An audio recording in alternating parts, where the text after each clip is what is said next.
자, 오늘 5월 7일 사랑은 모든 장애물을 극복합니다. 사랑은 모든 장애물을 극복합니다. 이 마가복음 7장 24절부터 30절 말씀을 근거로 말씀의 은혜를 나눠보고자 합니다. 자, 오늘 이 본문 말씀을 보면 예수님이 이제 수로보니게 여인의 딸을 고쳐주는 그런 내용이 나오죠. 딸을 향한 이 어머니의 깊은 사랑이 예수님의 마음에 전달되는 것을 보게 됩니다. 근데 성경을 보면 예수님이 어떤 기적을 행하실 때 그 기적을 행하기 이전에 넘어야 될 꼭 장벽이 있는 것을 보게 되죠. 오늘 이 수로보니게 여인도 딸의 병을 고치기까지 여러 장애물이 있었던 것을 보게 됩니다. 그렇지만 이 어머니의 사랑하는 딸을 고쳐야 되겠다는 이 어머니의 사랑이 그 모든 장애물을 이제 극복하게 하는 것을 보게 됩니다. 사랑은 세상의 모든 장애물을 극복하는 동력이 된다고 하죠. 실제 그런 일이 있었다고 합니다. 가끔 그 토픽에도 나옵니다만은 이 자동차에 자기 자녀가 깔린 거예요. 자동차에. 그랬더니 세상의 어머니가 그 자동차를 번쩍 돌려납니다. 그러니까 순간적으로 초인적인 힘을 발휘한 거죠. 자, 어떻게 그런 일이 일어날 수 있을까요? 이론적으로는 불가능하죠. 자동차에 아이가 깔렸다는 이 사실 하나만 생각하니까 그런 놀라운 힘을 발휘하더라는 겁니다. 오늘 우리 삶에도 이 하나님의 기적은 마찬가지입니다. 저는 우리 사랑하는 성도 여러분들에게 이 밤에 또 한 번의 심야기도가 아니라 하나님의 능력을 체험하고 하나님의 은혜를 체험하는 기적의 장소가 되기를 주님 이름으로 축원합니다. 자, 질문 볼까요? 자, 사랑으로 극복할 수 있는 장애물에는 무엇이 있을까요? 이거요. 사랑으로 극복할 수 있는 장애물에는 무엇이 있을까? 자, 첫째, 같이 읽습니다. 사람들의 시선을 극복할 수 있습니다. 네, 25절인데요. 자, 예수님은 두로 지방에서 조용히 혼자 있고 싶으셨습니다. 이게 뭐냐면 예수님이 공생의 사역을 감당하시는데 그 종교 지도자들이 계속해서 예수님을 이제 죽이려고 하는 거예요. 아주 도끼눈을 뜨고 예수님이 사역하는 곳마다 나타나가지고 뭔가 핑계를 잡아가지고 예수님을 이제 막 죽이려고 하는 그런 상황이에요. 그러니까 예수님도 육신을 입었기 때문에 지치신 거죠. 그래서 이제 좀 도로 지방에 가서 아무도 없는 곳에 가서 쉬고자 하신 거죠. 자, 근데 문제는 소문을 듣고 찾아온 사람들로 인해서 그럴 수가 없었다. 자, 그때 한 여인이 사람들을 헤집고 들어오더니 예수님의 발 앞에 엎드렸다는 거죠. 그러니까 예수님 주변에는 항상 사람들로 가득 차 있었던 거예요. 그래서 예수님의 기적을 체험함에 있어서 사람이 늘 문제였던 거죠. 그 장애물을 어떻게 극복하느냐. 여러분, 우리가 그 12의 혈루증을 앓던 여인이 치료받는 과정에서도 문제가 됐던 게 뭐였죠? 예수님 주변에 있던 사람들이었거든요. 자, 그런데 이 여인은 그 장애물에 굴복하지 않고 헤집고 돌아와서 예수님의 발 앞에 엎드렸다는 거죠. 그러면 여러분, 사람들이 예수님에게 다가온 이 여인을 좋게 봤을까요? 그렇지 않았다는 거죠. 그렇지만 이 여인은 사람들의 그런 시선에 개의치 않았다는 거죠. 왜? 사랑하는 딸이 치료만 받을 수 있다면 그런 싸늘한 시선은 문제가 되지 않았다는 겁니다. 여러분, 이 저녁에도 마찬가지입니다. 여러분이 은혜를 체험함에 있어서 가장 큰 장애물은 뭡니까? 사람들의 시선이에요. 박수를 칠 때, 찬양을 할 때, 기도를 할 때 그런 부분들이 늘 여러분을 힘들게 할 겁니다. 뛰어넘으시기 바랍니다. 아멘. 네, 뛰어넘으셔야 돼요. 그래서 사람들의 따가운 시선보다 딸의 치유에 대한 간절함이 앞섰기 때문이라는 거죠. 이런 간절함을 아신 예수님이 딸의 병을 고쳐주셨다는 겁니다. 그러니까 오늘도 우리가 하나님 앞에 나와 기도하고 찬양할 때도 이 간절함이 있어야 됩니다. 할렐루야. 그래서 사랑하면 사람들의 시선과 평가를 의식하지 않는다는 거죠. 예수님은 세상에 오셔서 우리에게 이러한 사랑의 본을 보여주셨다. 그래서 지극한 사랑 때문에 사람들의 시선을 뒤로하고 십자가를 지셨다는 거예요. 여러분, 예수님 십자가 지셨을 때 속옷 안 입었습니다. 성화에는 속옷을 이렇게 입혀놓고 그려놨습니다만은 십자가 자체가 수치였어요. 저주의 상징이었어요. 그런 죄인에게 누가 속옷을 입힙니까? 그러니까 가장 부끄러운 수치스러운 죽음을 맞이하셨던 거죠. 자, 그럼에도 불구하고 예수님은 그것을 피하지 않으셨다. 자, 주님이 뭘 해결하셨죠? 우리의 죄의 문제를 해결하셨다는 거예요. 오늘 우리가 주님을 향해 다가올 때도 마찬가지예요. 나의 가장 부끄러운 것을 주님 앞에 고백할 수 있어야 됩니다. 아멘. 네, 자, 두 번째 봅시다. 같이 읽습니다. 숨기고 싶은 아픔을 극복할 수 있습니다. 자, 25절부터 26절에 나오는 내용인데, 자, 예수님 앞에 엎드린 여인은 숨겨두었던 아픈 상처를 과감하게 드러냅니다. 자, 사랑하는 딸이 귀신에게 붙잡혀 있음을 밝히기란 어머니로서 쉽지 않은 결정이었을 거예요. 공개적으로 얘기하는 거잖아요. 내 딸이 귀신 들렸나이다. 그러지 않아도 사람들의 시선이 싸늘한데 자기 딸의 상태가 어떻다는 것을 공개적으로 얘기한다는 게 쉬운 게 아니잖아요. 숨기고 싶죠. 이건 뭐 누구나 그런 마음을 갖고 있습니다. 하지만 딸을 위해서 이 어머니는 비밀을 드러냅니다. 여러분, 우리가 신앙생활을 함에 있어서 지혜로운 신앙생활이 뭐냐? 하나님 앞에 나왔을 때는 여러분이 무장해제를 하셔야 돼요. 아멘? 하나님 앞에 나왔을 때는 숨기려고 하지 마세요. 나의 가장 부끄러운 것, 내가 얘기하고 싶지 않은 것을 얘기하셔야 됩니다. 왜냐하면 주님은 그것을 원하거든요. 그것을 우리가 이야기했을 때 그 수치스러움을 주님이 보혈로 덮어주시는 거예요. 할렐루야. 그래서 오늘 여러분들이 오늘 이 수르보니게 여인의 이 말씀을 통해서 그 사실을 좀 깨닫게 되길 바랍니다. 자, 그러면 왜 이 어머니가 숨기고 싶은 딸의 비밀을 공개적으로 이야기했을까? 그것은 딸이 낳을 수만 있다면 자신의 수치는 전혀 문제가 되지 않았다는 거죠.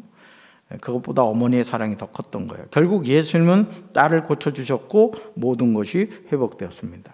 자, 내가 숨기고 싶은 수치, 내가 얘기하고 싶지 않은 부끄러운 과거, 하여간 그걸 주님 앞에 얘기하셔야 돼요. 아멘. 그래서 우리가 이 코로나19로 연합속회를 모입니다만은 제가 언젠가도 말씀을 드렸습니다만은 존 웨슬리 목사님이 클래스 미팅, 이 속회를 만들 때 그 근거로 가졌던 말씀이 야고보서 5장 18절이에요. 너희 죄를 서로 고백하며 병낫기를 위하여 기도하라. 이게 속회를 존 웨슬리 목사님이 만든 근간에 되는 말씀입니다. 그래서 속회 안에서는 뭘 해야 되느냐? 너희 죄를 서로 고백하셔야 돼요. 아멘. 그리고 병낫기를 위해 서로 기도하셔야 됩니다. 그러니까 속회 안에서는 나의 가장 부끄러운 부분이 이야기돼야 되고, 사실은 우리가 이 믿음의 공동체 앞에서도 사실 그렇습니다. 이 교회란 게 뭐죠? 교회에 모이는 사람들이 누굽니까? 교회는 의인이 모이는 곳이 아니에요. 여러분은 저를 바라보고 계시죠? 저는 여러분 다수를 바라보고 있습니다. 여러분 얼굴에 써 있어요. 죄인. 제 얼굴에 써 있는 거 보이나요? 죄인. 죄진이도 죄인이거든요. 그래서 주님 앞에 나온 겁니다. 그렇지만 어떤 죄인이에요? 예수 그리스도의 보혈로 용서받은 죄인이란 말이죠. 아멘이십니까? 그래서 가장 어리석은 삶이 뭐냐면 의인인 척 하는 거예요. 아무 문제 없는 척 하는 거예요. 그게 아니거든요. 예수님이 우리를 부르실 때 찬송가의 많은 가사에서 언급하는 내용이 뭐냐면 죄인이야 오라 이거예요. 죄 많은 자들아 오라. 이게 찬송가 대부분의 가사거든요. 나 같은 죄인 살리신, 그죠? 그 주의 십자가 보혈로. 이게 다 죄인을 초청하는 그런 내용인 것을 보게 됩니다.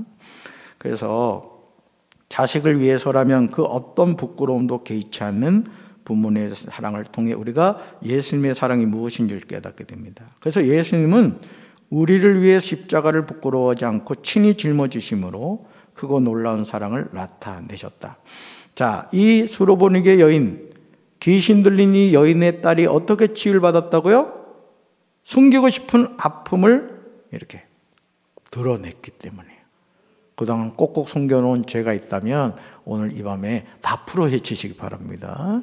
그래서 찬양 뜨겁게 하고 기도하는 가운데 여러분을 억눌렸던 죄의 짐이 예수 그리스도 이름으로 자유하게 되시길 주님 이름으로 축원합니다.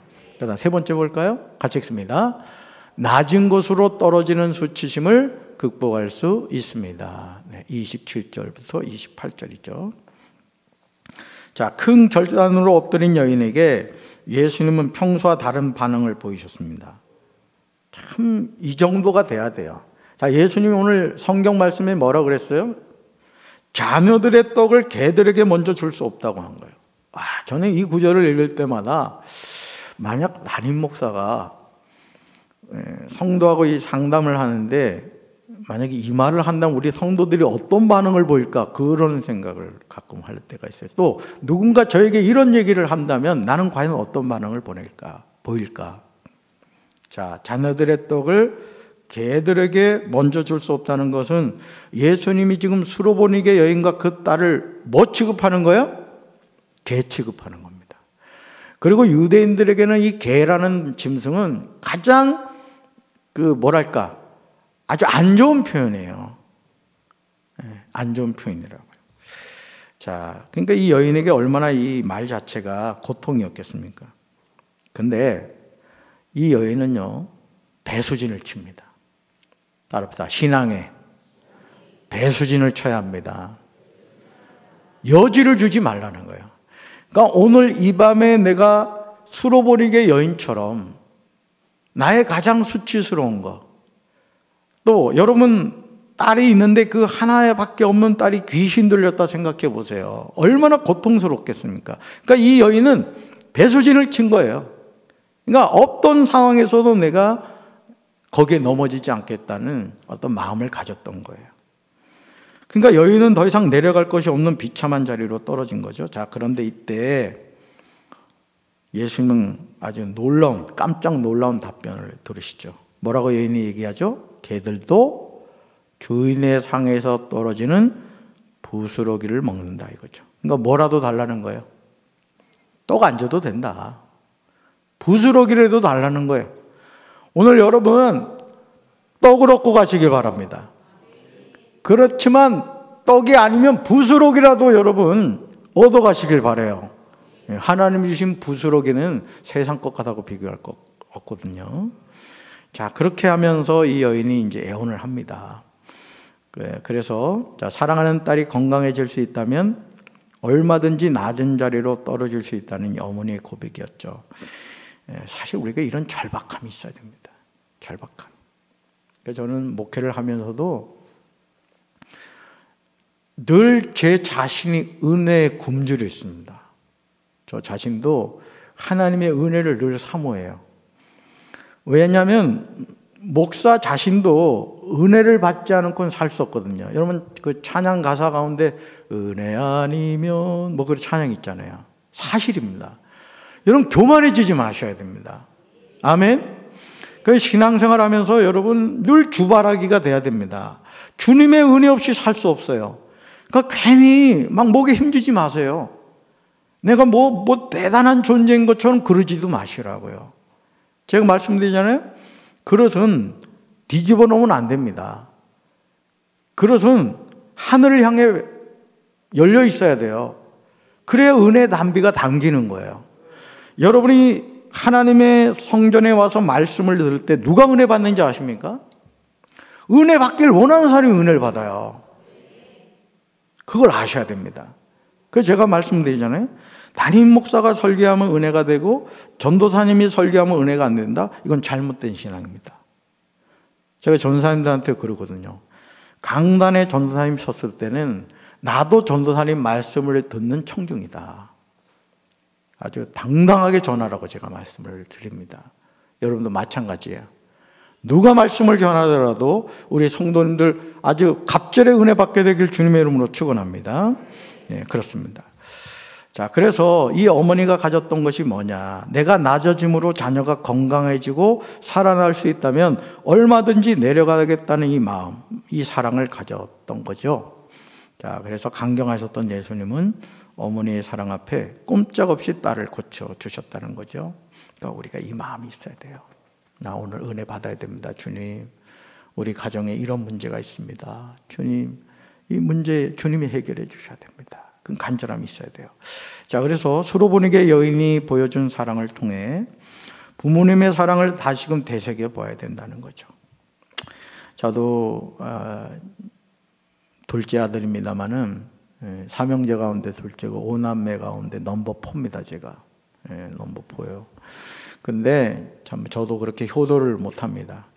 효도를 목회를 하다 보니까 그런 점도 있어요. 근데 월요일만 되면 이제 어머니하고 제가 전화 데이트를 해요. 전화 데이트를 하면 어머니가 그렇게 좋아하시는 거예요. 그러면서 내가 전화하려고 했는데 제가 전화를 했다는 거예요. 근데 한두 번 그 얘기를 하시면 제가 믿을 텐데 전화할 때마다 그 얘기를 해요. 그럼 제가 그러죠. 아니 어떻게 된 게 권사님이 목사님한테 전화를 해야지 목사님이 매번 전화를 하냐고 막 웃으시고 이제 그러면서 좋아하셔요. 여러분 부모님 생존에 계시면 매주 아니 매일이면 더 좋습니다. 전화하셔서 안부 물어보시고 효도라고 해서 금은부화를 부모는 원하지 않더라고요. 마음 편안하게 해드리고 이 코로나19에 어머니 저희 가족 잘 지내고 있습니다. 이 한마디 말만 해도 좋아하세요. 그래도 계좌번호에 돈 넣으면 더 좋아하십니다. 그래서 여러분 살아계실 때 효도하는 우리 성도님들 되시기 바랍니다. 그리고 우리를 향한 하나님의 사랑의 크기와 무게도 짐작해 봐야 된다는 거죠. 따라합시다. 사랑으로 극복할 수 없는 인생의 문제는 없습니다. 네, 가정에서도 그래요. 가정에서도 부부가 어떤 어려운 일을 당했을 때 서로 하나님을 의지하고 기도하면 그 문제 해결하는 거예요. 또 자녀들과 같이 어떤 공동의 기도의 제목을 가지고 우리 이럴 때 기도하자. 그런 마음을 갖고 기도하면 하나님이 어떤 인생의 문제든지 승리하게 할 줄로 믿습니다. 그 어떤 장애물도 내가 받는 부모님의 사랑, 예수님의 사랑을 품고서 대면하면 넉넉히 이길 수 있다. 오늘 수로보니게 여인이 간절한 마음을 오늘 우리가 회복해야 될 줄로 믿습니다. 자, 묵상 질문 보겠어요. 첫째, 사람들의 시선 때문에 주님께 나오지 못한 때가 있었나요? 이거야. 사람들의 시선. 이게 아주 신앙생활의 독입니다. 독. 이걸 잘 극복하셔야 됩니다. 꼭 이랬습니다. 예를 들어 내가 막 이제 성령의 불을 받아가지고 막 열심히 하잖아요. 그러면 거의 뒤통수에 들릴 정도로 이렇게 말합니다. 지가 언제 은혜 받았다고. 아니 이 강경 말고 저 서울 쪽 사람들이 그런데요. 사람들 시선 의지하지 마세요. 그렇다고 막 예의 없는 행동을 하라는 얘기는 안 해요. 우리의 이 시선을 주님께로 향해야 된다는 거죠. 한번 여러분 스스로 한번 점검해 보세요. 이 말은 무슨 말이에요? 사람들 때문에 주님께 나오지 못하는 일이 없어야 된다는 거죠. 두 번째 질문 보겠어요. 자, 숨기고 싶은 나의 약점을 어떻게 극복하면 좋을까요? 이거예요. 주님 앞에서는 숨기지 마십시오. 아멘. 자, 이렇게 말씀을 드리면 이해가 될까요? 자, 종합검진을 갔습니다. 자, 의사 선생님이 물어봅니다. 요즘 어떻게 소화가 잘 되십니까? 근데 어제 저녁에도 위가 아파가지고 잠을 못 잤어요. 근데 의사 선생님한테 그럽니다. 아무 문제 없어요. 제 표정을 보세요. 하나도 안 아파요. 자, 정확한 건강 진단이 되겠습니까? 없는 병까지 만들어 얘기하잖아요. 한두 번 아픈 것도 막 여러 번 아픈 것처럼. 왜? 달라 이거예요. 그러니까 어떻게든 치료해 달라는 얘기죠. 자, 예수님은 우리의 의사십니다. 숨길 필요 있다 없다? 없다는 것이죠. 숨기고 싶은 것을 얘기하셔야 돼요. 아멘. 자, 세 번째 질문이에요. 사랑하는 이를 위해서 스스로 낮아졌던 적이 있었나요? 라는 거예요. 여러분 자녀를 위해서는 아마 여러분 목숨까지 내놓을 겁니다. 자녀를 위해서 40일 금식 기도하라고 그러면 여기서 안 하실 분이 없을 거예요. 그게 부모의 마음입니다. 왜? 사랑하기 때문에. 근데 마찬가지입니다. 우리가 사랑한다는 것은 뭐예요? 낮아지는 거예요. 오늘 이 수로보이니게 여인이 인격적인 모독을 당한 겁니다. 사실은 개취급을 당했다고요. 보통 이런 얘기 들으면 멱살잡이 할 겁니다. 네가 예수면 예수지, 네가 뭔데 나를 개취급하느냐, 열받아가지고 막 그럴 거예요. 근데 여인은 거기에 흔들리지 않아요. 하나님의 축복은 고난이라는 것을 통해서 우리에게 나타난다는 거 아시죠? 그 고난의 때에 여러분 죄짓지 마세요. 더 하나님 바라보셔서 믿음으로 승리하게 될 주님으로 축원합니다. 자, 삶의 적용 봅시다. 자, 같이 읽습니다. 나를 위해 평생 희생하신 부모님의 사랑을 기억하면서 그 사랑에 대한 보답으로 할 수 있는 일들을 찾아 실천해 봅니다. 라는 거예요. 예. 부모님 없이 태어난 자식들 없습니다. 근데 요즘 호로 자식들이 보면 부모님을 패고 심지어 부모님을 죽이고 하는 자식들이 있어요. 참 안타까운 사실입니다만은 어떡하겠어요. 부모인 우리가 자식 교육 잘못시켜서 그렇지. 그러니까 여러분, 더 늦어지기 전에 부모님이 생존에 계시다면 그 부모님에게 효도로서 정말 섬기시길 바라고요. 또 돌아가셨다고 하면 한번 내일쯤 그 돌아가신 부모님을 향하여 부모님 전상서를 한번 써보세요. 부모님께 감사하는 마음을 고백하면 부모님이 여러분의 그 마음을 받아주실 겁니다. 그리고 자식들에게도 부모님에 대한 감사하는 마음을 좀 이렇게 이야기할 수 있도록 해야 됩니다. 우리 이내가 참 학교에서 좋은 숙제를 냈더라고요. 편지가 왔어요. 엊그제.